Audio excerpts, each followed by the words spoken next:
तो नमस्कार दोस्तों, स्वागत है आपका अपने अपने YouTube चैनल इलेक्ट्रिकल क्रैकर्स के अंदर। आज हम पढ़ने वाले हैं रेक्टिफायर। इलेक्ट्रॉनिक्स का बहुत ही इंपॉर्टेंट टॉपिक है और रेक्टिफायर से रिलेटेड क्वेश्चन आपको 100% देखने को मिलेंगे। रेक्टिफायर बेसिकली क्या करता है? रेक्टिफायर एसी करंट को डीसी करंट में चेंज करता है। एसी करंट को डीसी करंट में चेंज करने के लिए यूज होता है रेक्टिफायर। मान लो कोई सा भी मेरा एसी करंट है और मुझे आउटपुट पे डायरेक्ट करंट चाहिए, तो मैं बीच में क्या लगाऊंगा? रेक्टिफायर। ठीक है, अब समझ लेते हैं एसी करंट और डीसी करंट में फर्क क्या होता है। एसी करंट उस करंट को बोला जाता है जिसका करंट का मैग्नीट्यूड टाइम के साथ साथ चेंज होता रहता है। यहाँ पे देखोगे एसी करंट है, इसका करंट का मैग्नीट्यूड 0 से स्टार्ट हुआ, फिर चेंज 90 गया, फिर 180 गया, फिर नेगेटिव में गया, फिर पॉजिटिव में गया, फिर नेगेटिव में गया, और यहाँ पे साइकिल बनी है। जो करंट साइकिल बना के चलता है, ठीक है, उसको हम बोलते हैं अल्टरनेटिंग करंट। ठीक है, इसकी फ्रीक्वेंसी कितनी होती है? 50 हर्ट्ज इंडिया के अंदर। ठीक है, एक लड़का बोल रहा था बस आप थोड़ी राइटिंग इंप्रूव कर लो, बाकी आप सब कुछ अच्छा बनाते हो, डायग्राम वगैरह सब कुछ, तो आपके चैनल पे और अट्रैक्शन होएगी। तो आज से बिल्कुल सुंदर राइटिंग लिखूंगा। देखो कितनी सुंदर राइटिंग लिखी गई है। ठीक है, तो फ्रीक्वेंसी 50 हर्ट्ज होती है इंडिया में, किसकी? एसी करंट की। ठीक है, डीसी और यूएसए में कितनी होती है? 60 हर्ट्ज। ये स्टैंडर्ड पैरामीटर डिफाइंड है यहाँ पे। ठीक है, फ्रीक्वेंसी डीसी करंट की 0 ही होती है इंडिया में भी और अमेरिका में भी। अमेरिका में भी 0 ही होती है, इंडिया में भी 0 ही होती है, लेकिन एसी की फ्रीक्वेंसीज दोनों कंट्रीज में अलग अलग है। ठीक है, वहां 60 हर्ट्ज है, यहाँ 50 हर्ट्ज है। एसी को डीसी में कन्वर्ट करता है रेक्टिफायर। रेक्टिफायर जो होते हैं दो तरीके के होते हैं, हाफ वेव भी होता है, फुल वेव भी होता है। रेक्टिफायर का ब्लॉक डायग्राम है हाफ वेव और फुल वेव। आज हम पढ़ेंगे हाफ वेव रेक्टिफायर। ठीक है, हाफ वेव यानी कि आधी वेव को रेक्टिफाई करना, हाफ वेव रेक्टिफिकेशन पढ़ेंगे। इसको करो रब।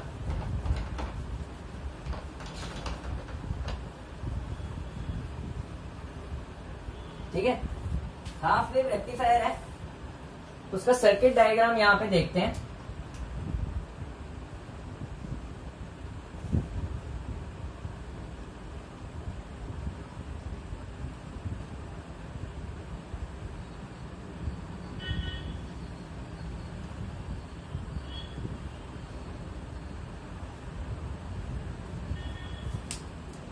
दो मिनट जरा सर्किट डायग्राम बना लूं।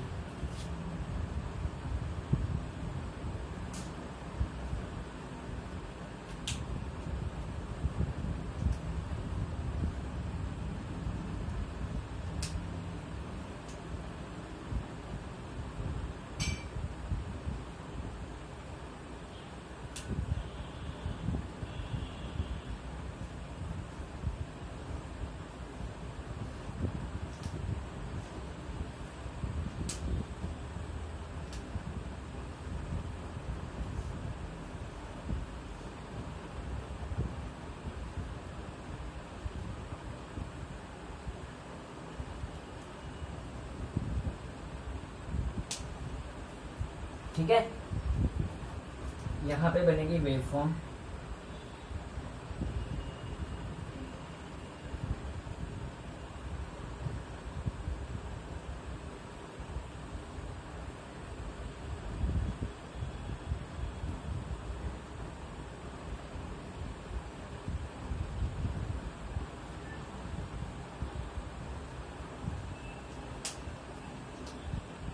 ये वोल्टेज के करंट की है।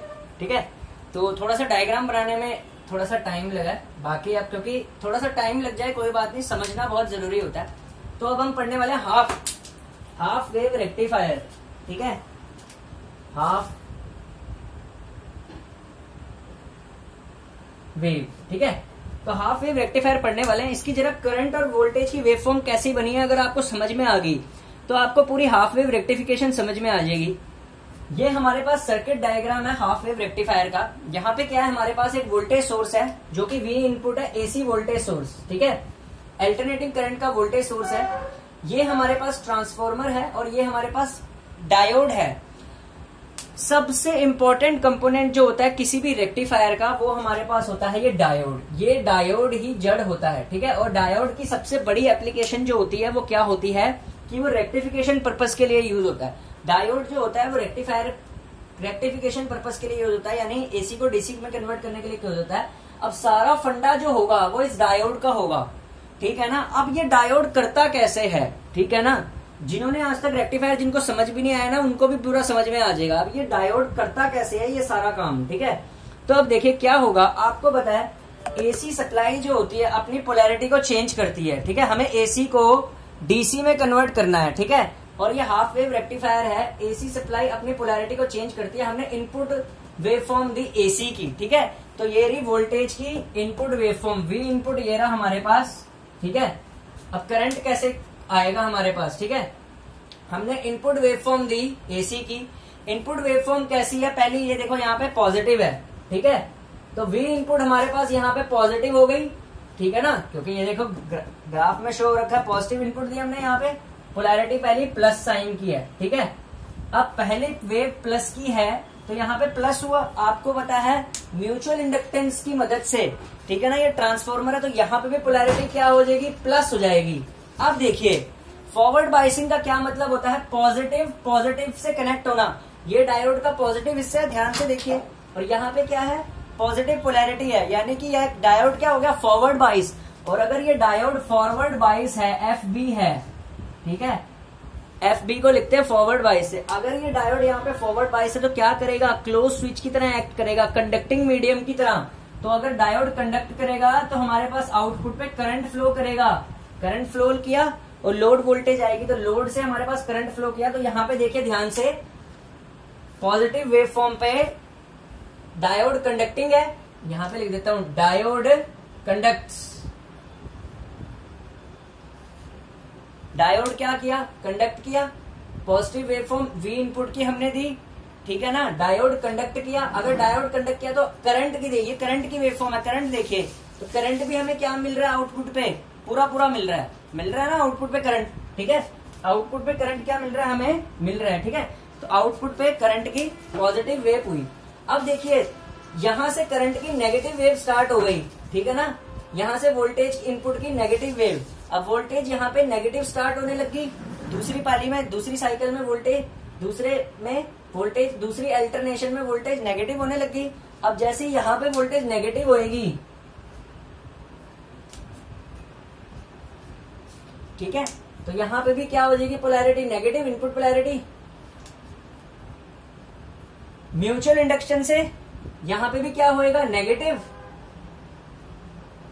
अब यहां नेगेटिव यहां पॉजिटिव, क्या हो गया, रिवर्स बाइस हो गया डायोड।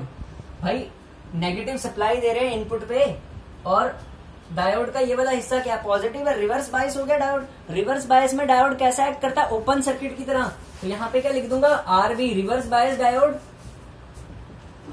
और diode not conducts, diode not conduct, diode conduct नहीं करेगा, क्यों, रिवर्स बाइस हो गया, ओपन सर्किट की तरह एक्ट करेगा। तो करंट यहां पे फ्लो बिल्कुल भी नहीं करेगा, ठीक है। ये ओपन सर्किट हो गया, ठीक है। आई नेगेटिव साइकिल में जीरो, देखो वोल्टेज की साइकिल यहाँ पे नेगेटिव है, ठीक है। तो करंट क्या मिलना चाहिए, जीरो, क्योंकि डायोड क्या है, रिवर्स बाइस है। देखिए करंट मिला ही नहीं यहाँ पे, इसीलिए ये साइकिल छोड़ दी करंट की, तो साइकिल डिलीट हो गई। क्योंकि देखिए वोल्टेज नेगेटिव थी ना, डायोड क्या हो गया, नेगेटिव पोलैरिटी की वोल्टेज से रिवर्स बाइस हो गया। तो करंट जो है, करंट की वेवफॉर्म यहाँ पे मिलेगी नहीं, क्योंकि करंट फ्लो ही नहीं किया। यहाँ पे क्या था, रिवर्स बाइस था, रिवर्स बाइस कंडीशन में। अब फिर से देखिए वोल्टेज की पोलैरिटी क्या हुई, पॉजिटिव, ठीक है।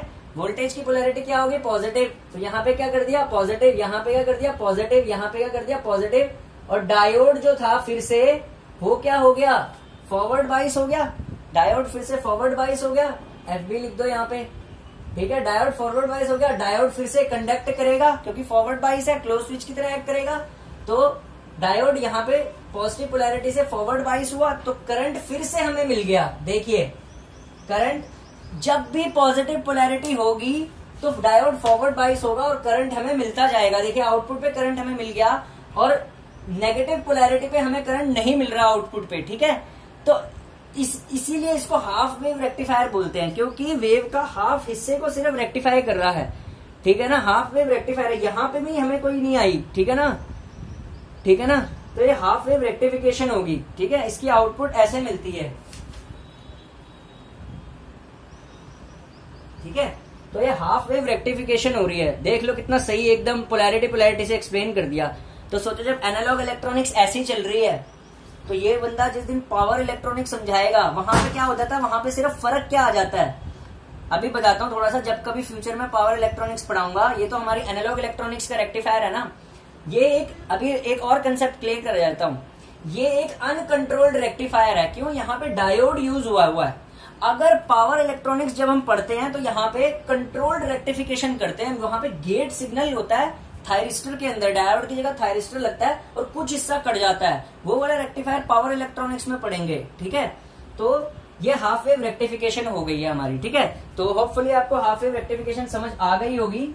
अब हम क्या करेंगे, अब हम इसकी एक डेरिवेशन करेंगे किसकी, इसका लोड करंट कितना होता है, हाफ वेव रेक्टिफायर का लोड करंट की वैल्यू क्या होती है, ठीक है। तो लोड करंट की वैल्यू कैसे निकलती है, एक तरीका होता है, बेसिक इलेक्ट्रिकल में पढ़ाया जाता है। हाफ वेव रेक्टिफायर की वेव ऐसी होती है, ठीक है, हाफ वेव रेक्टिफायर की जो वेव होती है करंट की, वो ऐसे होती है। अब हमें निकालना क्या है, देखिए हाफ वेव रेक्टिफायर का जो रिजल्ट होता है ना, आईडीसी, डीसी करंट जो होता है, इसका लोड पे जो करंट मिलता है उसका फॉर्मूला होता है IM/पाई, ठीक है, IM/पाई, ठीक है। ये यूपीपीसीएल में भी पूछा जाता है क्वेश्चन, IM/पाई होता है। अब ये IM/पाई निकलता कैसे है, इस रिजल्ट को हमें ड्राइव करना है, ठीक है। इतनी सुंदर राइटिंग लिखी है, लाइक्स आने चाहिए, और इतना अच्छा समझाया हुआ है, आज लाइक्स आने चाहिए। पोर इलेक्ट्रॉनिक स्टार्ट हो गया, इसके बाद ट्रांजिस्टर भी समझाना है, ठीक है ना। IDC IM/पाई के बराबर होती है। अब ये रिजल्ट मुझे निकालना है IM/पाई का, तो मैं कैसे निकालूंगा, ठीक है। बेसिक इलेक्ट्रिकल में जब ऐसे क्वेश्चन कराए जाते हैं वेव फॉर्म के, तो एक फॉर्मूला आपको पढ़ाया जाता है। फॉर्मूला क्या होता है कि किसी भी ऐसी वेव फॉर्म की एवरेज वैल्यू निकालने के लिए, आई एवरेज निकालने के लिए एक फॉर्मूला होता है कि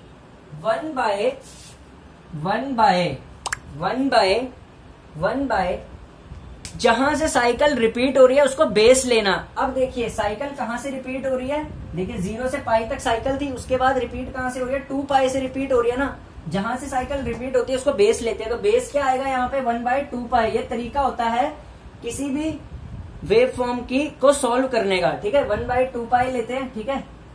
इंटीग्रेशन करेंगे हम कहां से, 0 से लेके पाई तक हमने इंटीग्रेशन किया इसका, ठीक है। और ये साइकिल जो है ना, एसी साइकिल में हम हाफ अल्टरनेशन जो होती है ऐसे, इसको किससे डिनोट करते हैं, इसको डिनोट करते हैं IM sin ओमेगा टी से, ठीक है। तो ये हमने बना दिया यहाँ पे फंक्शन, ठीक है। IM sin ओमेगा टी से इंटू इंटीग्रेशन में क्या आएगा, डी ओमेगा टी, क्योंकि मैं इंटेग्रल कर रहा हूं इसका, तो साथ में डी ओमेगा टी आएगा। अब मैं इसको करूंगा सॉल्व। ये सॉल्व कैसे होगा, इसमें इंटीग्रेशन लगाएंगे, ठीक है। इंटीग्रेशन कैसे करेंगे, ये IM/2 पाई बाहर लिया, 0 से पाई, साइन ओमेगा टी की इंटीग्रेशन क्या होती है, साइन ओमेगा टी की integration minus cos omega T, ठीक है, माइनस IM/2 पाई, ठीक है। अब लिमिट्स पुट करेंगे इस कॉस ओमेगा टी के अंदर, ठीक है, 2 pi cos pi minus cos 0, ठीक है ना। क्योंकि देखो 0 से पाई है लिमिट्स, तो यहाँ पे कॉस ओमेगा टी बचा था। इंटीग्रेशन सबने पढ़ी हुई है, ठीक है, सेमेस्टर्स में। तो 0 से upper limit minus lower limit करते हैं ना, अपर लिमिट, तो कॉस पाई माइनस कॉस 0, ठीक है। कॉस 180 क्या होता है, -1, कॉस 0 क्या होता है, 1, ठीक है। अब इसको सॉल्व करो, -1 क्या हो गया, -1 2 के बराबर, तो 2 इंटू Im बाय 2 पाई, माइनस बाहर लगा हुआ था,